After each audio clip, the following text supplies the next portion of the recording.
You said you're an EMT. Yes. Okay, if you're responding to a health emergency. Biological male, somebody with a penis, is having a medical emergency, and they say to you, "I think I'm having a miscarriage." Would you check them to see if they're having a miscarriage? Would you consider that a possibility for them?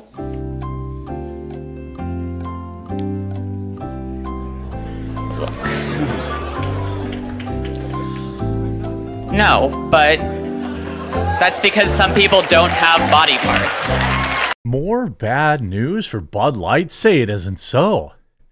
The Teamsters have now voted via a 99% approval rating to go on strike.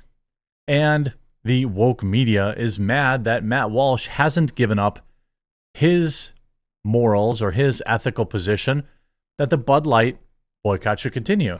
Matt and I don't always agree on everything, but this is something that him and I absolutely do agree on. That we shouldn't be taking any moral victories, like Tim Pool says, they haven't learned their lesson, like Kid Rock has said. No. The strike or the boycott continues. And by the way, it's all Anheuser-Busch products, not just Bud Light. By the way, there is today is the last day for standard shipping on your Coffee Brand coffee gift boxes. I'm not going to give you the long pitch. You know we have a custom builder. You know we have 2 different ones that are ready to go. If you've got a few people on your list, you just don't know what to get them. Everybody absolutely loves our Coffee Brand coffee gift boxes, and today is the last day to get one with regular shipping and not having to pay for express shipping. So get that order in, coffeebrandcoffee.com. Link in the description. Promo code BESTGIFT will save you 10% off as well. Teamsters vote to authorize strike at Budweiser, making Budweiser maker AB InBev. Well, that's not very good, is it? Is it? Union workers at Anheuser-Busch InBev overwhelmingly voted to authorize a strike at the beverage maker's 12 U.S. breweries, saying the company has delayed negotiating on a key contract issue. 99% of Teamsters voted for walkouts at the world's biggest brewery if a new contract isn't secured by the time the current agreement expires.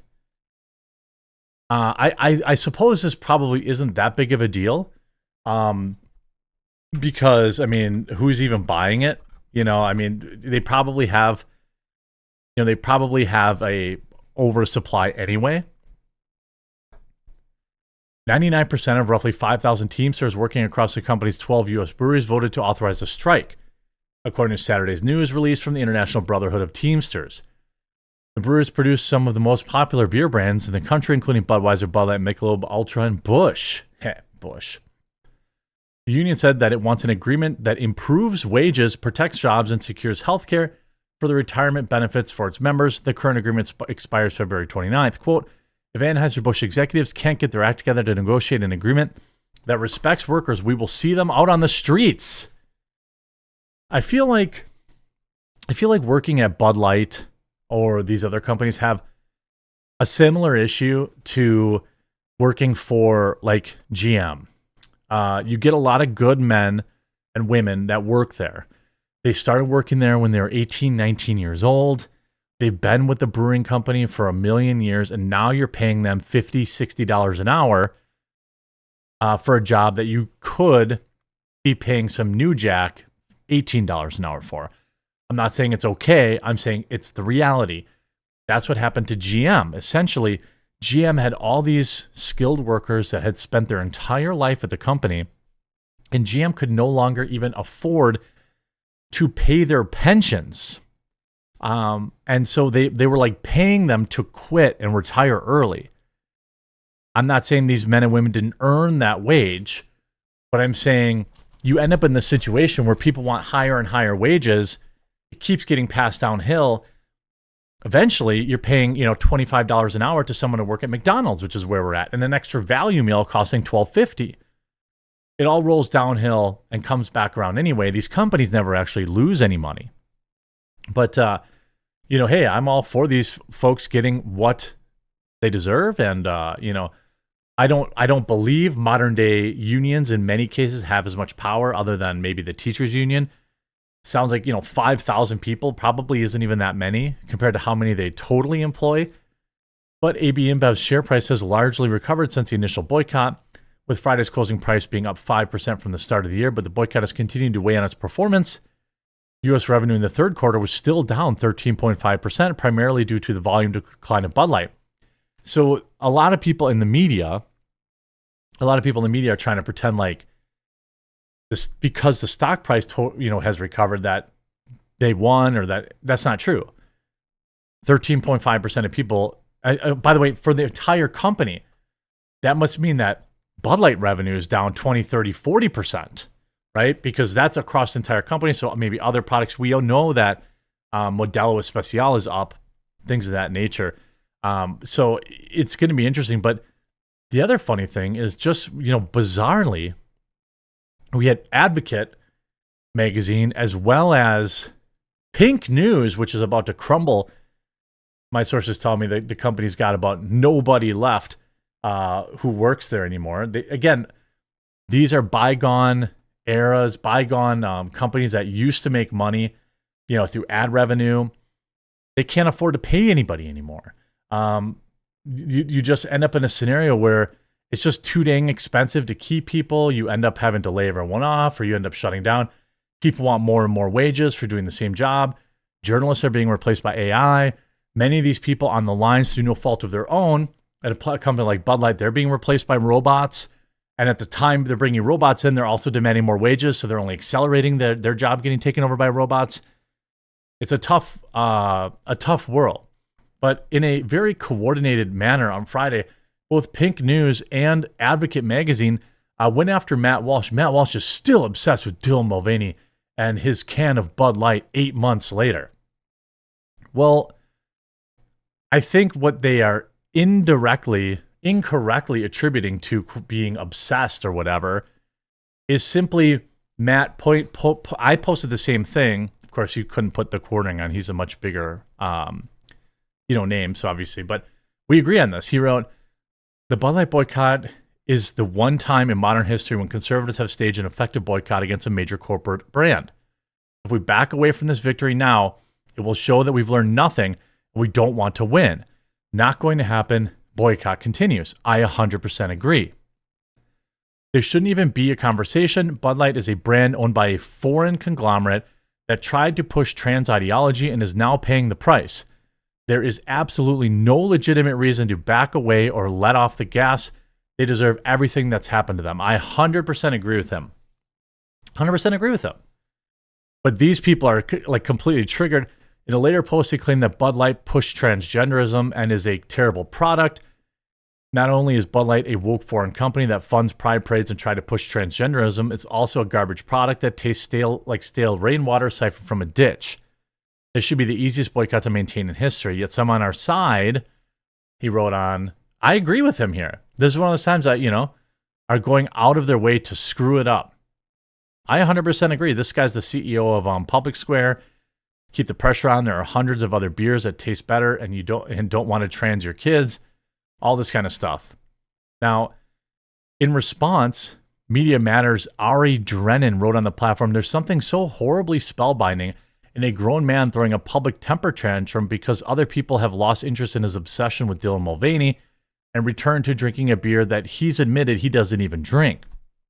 Now, this is a classic gaslight scenario where, again, just like when you talk about, hey, you made all these characters weirdly androgynous and you can't even tell if it's a boy or a girl anymore. And then people be like, it's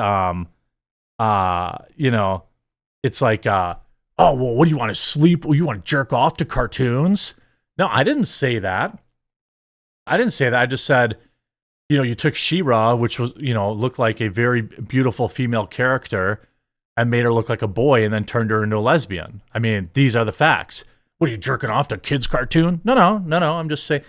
So that's their best effort, is to try and shout you down and try to gaslight you into believing they're in their degeneracy. They probably do.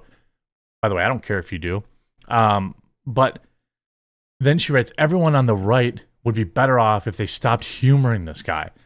He's not on your team. He's never been. And his opinion of you is based entirely on whatever you or not you comply with his demands. Well, I'm pretty sure that Media Matters can suck a huge fat turd. Now, Matt also said going back to support Bud Light without getting an apology is not a win in any sense. So him and I agree in our disagreement with Tim Pool. That would just be us surrendering and snatching defeat from the jaws of victory. It would be a total unforced error, and it would completely negate one of the right's greatest cultural victories, I assume he says, in the modern era. In the recent times, all for no benefit whatsoever. Yeah, I mean, I would agree with that. And then you had, Advocate writing, Matt Walsh is still totally triggered by Bud Light. He's not, though. It would appear to me that media... Oh, I'm blocked by them. Shocking. I'm shocked that somebody who works for Media Matters, who, by the way, is getting sued into oblivion right now. Walsh is upset by his perceived lack of faith by other conservatives. I agree with him. Who have recently eased up on their boycott of Bud Light. Kid Rock, by the way, he was only in it for the clicks anyway, who initially responded to Mulvaney's brief sponsorship. This angered Walsh, who said in another post that ending the boycott is like surrendering. I agree with him. I think that I don't know what Advocate is. I'm assuming it's some sort of LGBTQ thing. I don't know for a fact, but like, if Matt Walsh is quote unquote triggered, then, what are all these media outlets, having total meltdowns? They're mad that They're mad that we won't let them forget. They're mad that we're not letting this go. We shouldn't let this go. I mean, I hope that the Bud Light workers strike. I hope that it's a perfect storm. This Christmas, you see in this article in New York Post, Budweiser's Power Slap venture is a knuckleheaded bid to turn its brand around after Dylan Mulvaney fiasco. Well, I don't know. They paid UFC $1 billion or $100 million or something like that. And UFC people don't want to drink it. By the way, Power Slap, if you like it, more power to you. It's not hurting anybody except for the people that are willingly giving themselves CTE. I don't understand it at all. Like, I don't understand letting another grown man just hurt you. It doesn't prove how much of a man you are. It's really weird to me. But it's a cultural phenomenon. I don't know if it has much staying power. But, they're desperate. Let's sponsor Power Slap. Even Rolling Stone, conservatives heartbroken that Kid Rock gave up on Bud Light boycott. No, I'm not heartbroken. He was never, quote unquote, one of us anyway. Kid Rock's got a big name, but he's no conservative. So the media is trying to pretend like everyone's upset about it when we're really just saying, nah, this needs to, the boycott needs to continue. And I agree. I agree with Matt. Let me know what you think.